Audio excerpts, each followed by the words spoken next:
Hi, my name is Sam Most, and this is the sixth short video describing one of the chapters in my new textbook, Comprehensive Rhinoplasty Structural Preservation Rhinoplasty Concepts.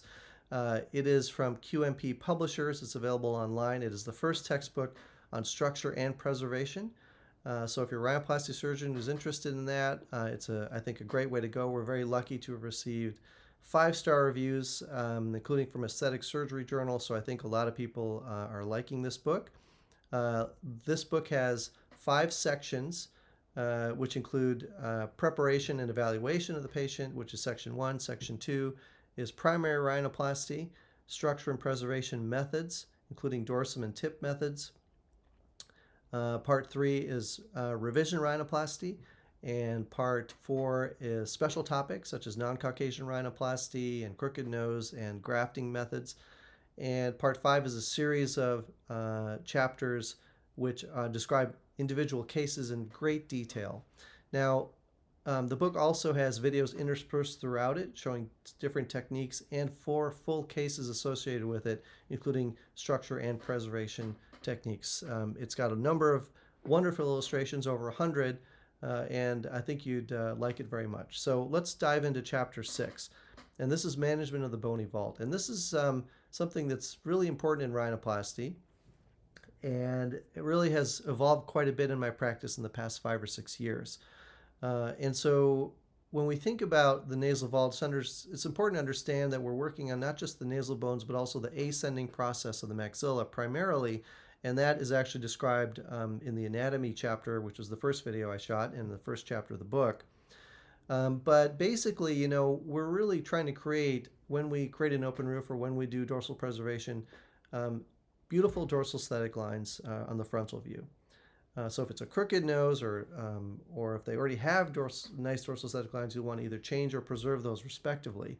And our traditional tools were the osteotomes, which hadn't changed much in 100 years. Joseph used saws, but the osteotomes really became popularized throughout most of the 20th century and into this century.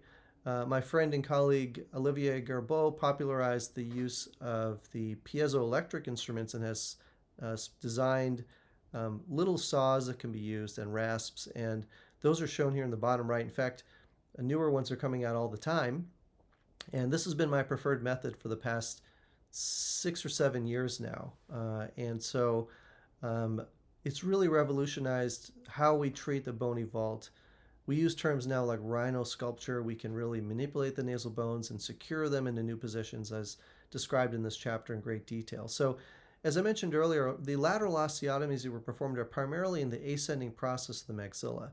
And we classically do what's called a high-low-high osteotomy, although the importance of preserving that green area, which is Webster's triangle, is probably somewhat questionable. But we do know that extending high up into the frontal bone isn't a great idea.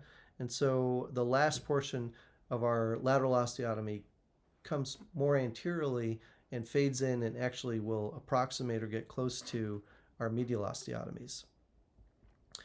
The traditional osteotomes are used with hand position A and hand position B, as shown here in this video, and as shown here in this illustration. And this is something that we've described for a long time, and there are all sorts of papers about the importance of having sharp osteotomes and so on and so forth, and this is true. However, nowadays, piezoelectric technology has really revolutionized the way I do osteotomies, and rhinosculpture is a new term that we use to actually describe how we can finely rasp and contour the nasal vault. And whereas before we taught not to elevate the periosteum laterally, now we fully elevate the periosteum over the entire bony vault onto the ascending process of the maxilla, and we can directly visualize what we're doing with the piezoelectric instruments. And so in this book, we actually have full videos showing how to do this, which I think you'd find quite useful. Some important special considerations are the crooked nasal vault, and in the deviated nasal vault, there's a sequential set of osteotomies that we perform, as shown here. And this was developed by Ellis and Shake in 1991, so it's not original to me. I'm just showing you the way we have adopted that technique. And of course, with the preservation rhinoplasty, there are different ways we treat the crooked nose, which we'll talk about in our crooked nose chapter much later in the video series.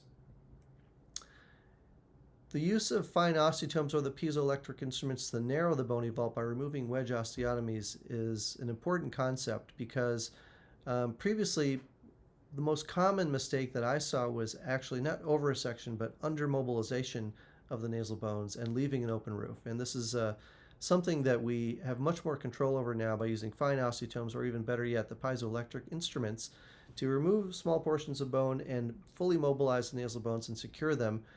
You can use an 18-gauge needle to drill a hole, or the piezoelectric drill tip to actually drill very fine holes in the nasal bones and secure them, and thus medialize and close an open roof and prevent posterior displacement or flail segments of nasal bones.